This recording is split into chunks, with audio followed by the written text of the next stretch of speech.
Bien, vamos a la última entrada del blog y es donde hablo de las fuerzas en el cuerpo son torques, es decir, son fuerzas en torno a un eje de rotación. Esto es muy importante porque no es lo mismo trabajar una fuerza lineal que una fuerza en torno a un eje de rotación. Aquí lo vemos claramente en la imagen, ¿no? Si pensamos en la rodilla, en esta pierna, tenemos una flexión de rodilla. Y esta flexión de rodilla viene dada como consecuencia de unas fuerzas flexoras de rodilla que se generan en torno a una rotación, y la rotación es en torno a la articulación de la rodilla. Entonces tenemos que tener en cuenta el eje de articulación. Sobre este eje se genera este movimiento de flexión de rodilla en el plano sagital. Entonces, esto es muy importante. Siempre que trabajamos la fuerza, tenemos que ser conscientes de la biomecánica del cuerpo y de que las fuerzas son en torno a un eje de rotación. Vamos a explicarlo un poco, porque es un tema muy complejo, pero muy importante, ya que si no entendemos esto, difícilmente podremos trabajar la fuerza. Entonces, el estudio biomecánico o el estudio de la biomecánica del cuerpo humano es tremendamente complejo e involucra disciplinas ya no solo de la fisiología, neurología, anatomía, también mecánica, matemáticas, trigonometría, física. Es tremendamente complejo y aquí vamos a ver simplemente un ejemplo de ello y lo vamos a simplificar mucho, pero es bastante más complejo lo que vamos a decir aquí. De manera que el conocimiento de estos principios biomecánicos son claves para conocer las fuerzas en el cuerpo. Tenemos que pensar que al final el cuerpo lo que hace es gestionar las fuerzas con la finalidad de dar una estabilidad a la articulación. Es decir, aquí el cuerpo, el sistema nervioso, que al final es el que controla las fuerzas, lo que quiere es dar estabilidad a esta rodilla para que no haya daño en la rodilla. Y eso se consigue gracias a fuerzas estabilizadoras en torno a la rodilla. Eso es la fuerza, no es mover más o menos peso, no es un tema de mover peso como vamos a ver. Bien, entonces tenemos que pensar que los movimientos son articulares, es decir, en torno a una articulación, y en esa articulación hay un eje en función del plano que pensemos. Aquí, bueno, pues por ponerlo sencillo hemos puesto el plano sagital, que es un movimiento de flexión y extensión, pero podríamos poner un plano transversal en donde hay un movimiento de rotación interna o rotación externa de rodilla. O si vamos a la cadera, si ponemos un plano en frontal, hablaríamos, por ejemplo, de abducción o aducción de cadera, o flexión o extensión en el plano sagital de cadera, como vamos a ver posteriormente. Entonces es muy importante tener esto en cuenta. Tener en cuenta que siempre tenemos que visualizar el eje de rotación, y sobre ese eje de rotación hay un movimiento que se genera en un plano. Ese plano está perpendicular al eje. Es decir, que si aquí estoy en flexión de rodilla y el eje es este, es decir, un eje lateromedial sobre un plano sagital, y ahí genero una flexión de rodilla gracias a los flexores de rodilla, a toda la musculatura implicada en flexión de rodilla, y eso es lo que nos permite generar un movimiento. Bueno, seguimos. Entonces, es muy importante, como son fuerzas rotacionales, fijaros, aquí, bueno, lo he simplificado en líneas, ¿no? Pero imaginaros que esto es el brazo, de manera que este es el codo y esta es la articulación del codo. Aquí estamos sobre un eje de nuevo lateromedial. Este es el eje. Lo estamos viendo de frente. Bien. Y el movimiento se genera sobre un plano sagital de flexión de codo o extensión de codo. Y imaginad que aquí tenemos una pesa. Bien. Una pesa de 10 kilos. Y quiero trabajar los flexores de codo. Aquí fundamentalmente, bueno, pues todos pensamos en el bíceps braquial. Bueno, es el primero que nos viene a la mente.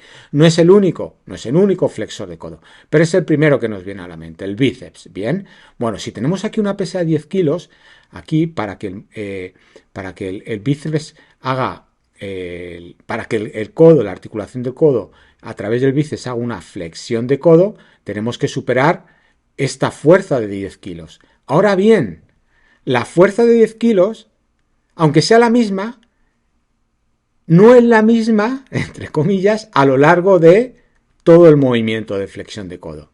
Es decir, para mover un peso de 10 kilos, mis flexores de codo no tienen que hacer la misma fuerza aquí, que aquí, que aquí. ¿Por qué? Porque como es una fuerza rotacional, es decir, es una fuerza en torno a un eje de rotación, tenemos un brazo de momento. Y ese brazo de momento es, por trigonometría, la perpendicular desde el eje a la línea de fuerza. Cuanto mayor sea el brazo de momento, más fuerza tiene que hacer mi brazo para mover este peso. Aunque el peso sea el mismo, 10 kilos. Aquí, cuando está totalmente perpendicular a la línea de fuerza, bien, aquí toda la fuerza que ejerzo es en torno a esta articulación, el 100%, porque es 90 grados. Si bajo, si extiendo o flexiono, la fuerza, el brazo de momento disminuye, por lo tanto el torque disminuye. Como el torque disminuye, la fuerza que tengo que ejercitar para mover estos 10 kilos es menor aquí que aquí, aunque siguen siendo 10 kilos. Esto es lo que se llama, en entrenamiento de fuerza o en fisiología muscular, el perfil de resistencia. Es decir, hay un perfil de resistencia de este peso que, aunque sea 10 kilos, aquí es máximo, aquí es menor y aquí es menor. Luego, la resistencia de estos 10 kilos varía en torno a todo el eje articular. Esto tenemos que tenerlo en cuenta. Imaginad que estamos trabajando, bueno, pues una persona que tiene una lesión de codo. Claro, tenemos que ser conscientes de que estos 10 kilos que le pongamos para trabajar la flexión de codo van a ser diferentes a lo largo de todo el rango de movimiento. Eso lo tengo que saber. Claro, este es el codo, pero lo mismo ocurriría con la rodilla, con el tobillo, con el hombro, con todas las articulaciones del cuerpo. Todas. Y esto tenemos que ser conscientes de ello. Es muy importante. Entonces, observamos cómo la línea de fuerza cambia su ángulo de aplicación con respecto al segmento del antebrazo y por lo tanto el brazo de momento disminuye a pesar de que la carga es la misma. Y el eje de rotación no varía. Lo que varía es el brazo de momento y por lo tanto el torque. Entonces, esto es simplemente un ejemplo, bien, de un movimiento de flexión de codo, pero esto habría que aplicarlo a todas las articulaciones. Entonces, estos aspectos hemos de tenerlos en cuenta a la hora de trabajar la fuerza, ya que si no, es difícil trabajar la fuerza. Si no somos conscientes de todo esto, es difícil. Además, en todo movimiento existe una velocidad.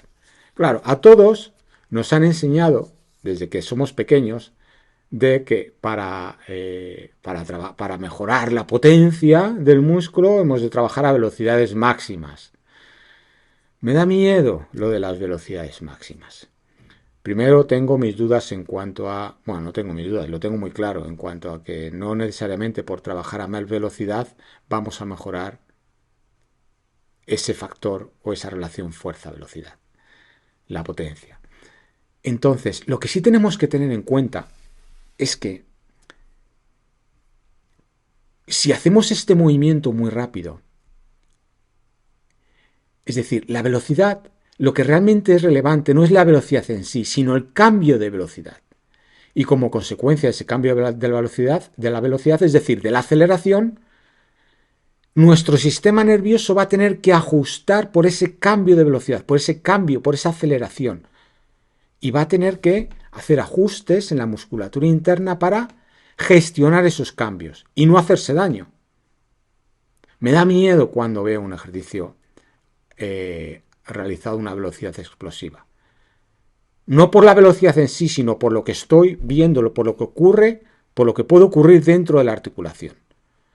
Porque lo que tiene que gestionar el sistema nervioso es brutal como consecuencia de una aceleración brusca. Entonces, mucho cuidado con las aceleraciones. Y sobre todo, mucho cuidado porque hemos de tener en cuenta que el brazo de momento, es decir, el torque, es decir, la fuerza rotacional cambia a lo largo del ROM. Si yo cojo una pesa aquí y lo hago a velocidad máxima, no me da miedo ya solo ejercer la velocidad aquí, sino que me da miedo aquí arriba. Porque el cuerpo, el sistema nervioso, tiene que gestionar esta aceleración. Bien.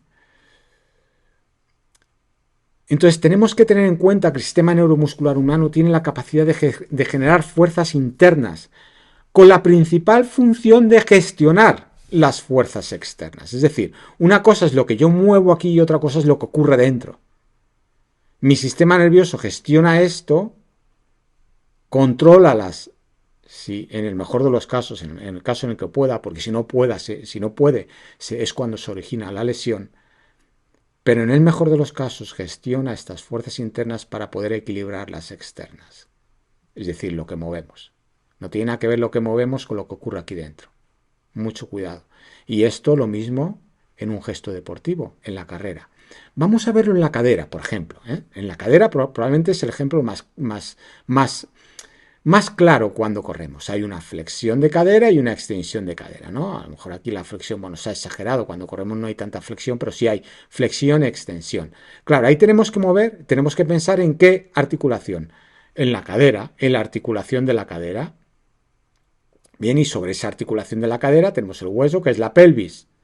Y luego tenemos la columna con todas sus articulaciones. Pero pensando en la cadera, en la articulación de la cadera y sobre el hueso, que es la pelvis, y el movimiento pélvico que se origina como consecuencia de la flexión y extensión de la cadera, tenemos que pensar que aquí hay unos movimientos pélvicos que cuando corremos, nuestro sistema nervioso, no voy a entrar en detalles, voy a pasar el link a la entrada del blog, no voy a entrar en detalle a lo que os pongo aquí, pero sí simplemente comentar que hay unos movimientos pélvicos, anteversión y retroversión pélvica, como consecuencia de la flexión y la extensión de cadera. Eso tiene que estar gestionado por el sistema nervioso y por la musculatura de la cadera, porque si el sistema nervioso no es capaz de gestionarlo bien, y cuando digo no es capaz es porque hay debilidades musculares a nivel de la cadera, es cuando se originan los problemas, las lesiones y las molestias. ¿No? Todos hemos oído de síndrome, no me gusta nada esta palabra, síndrome piramidal, porque el problema no es un tipo, no es que viene del nervio ciático ni nada por el estilo, simplemente es que es una molestia muy, muy común en el corredor, a nivel glúteo, a nivel lo que llaman piramidal. Bueno, el piramidal es un músculo de los 40 que hay aquí en la cadera, digo 40 por número, de los muchos que hay en la cadera. De esto, todos los pelvitrocantérios, de toda la musculatura que, bueno, pues se inserta entre la pelvis y el trocante mayor, de toda la musculatura extensora, flexora de cadera, abductora, aductora, rotacional, rotación interna, rotación externa en función del plano y de los ejes en los que estemos hablando. En definitiva, lo que os quiero decir es que todos estos movimientos tienen que estar gestionados por el sistema nervioso para poder controlar, para ser capaz de controlar esas fuerzas que nos vienen del exterior a través de las fuerzas internas con el control del sistema neuromuscular.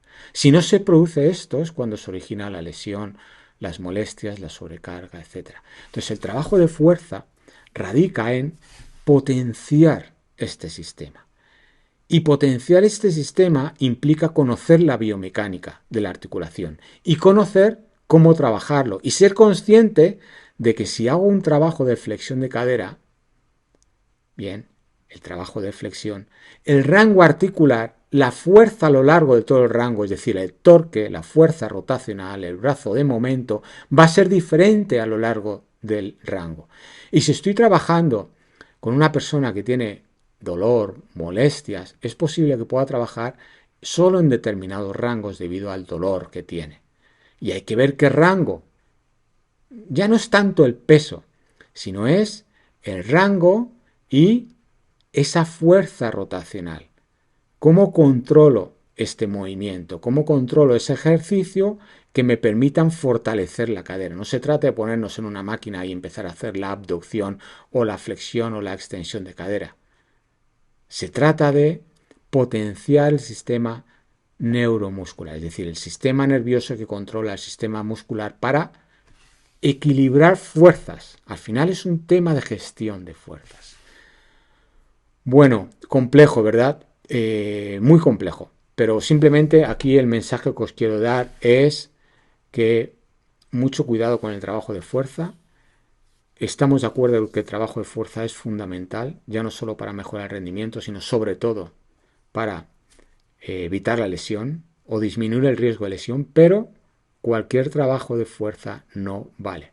Y cuando jugamos con fuerzas hemos de tener mucho cuidado, porque si no lo hacemos bien, el resultado podría ser contrario al esperado e incluso contraproducente. Luego, mucho cuidado cómo gestionamos las fuerzas. Bueno, espero que os haya gustado el vídeo. Es un tema apasionante. Yo os invito a que indagáis sobre ello, que estudiéis sobre ello y que lo pongáis en práctica. Si os ha gustado el vídeo, os agradecería que dierais el like y por supuesto que os suscribiráis al canal si todavía no lo habéis hecho y que compartáis el vídeo con vuestros compañeros. Muchas gracias.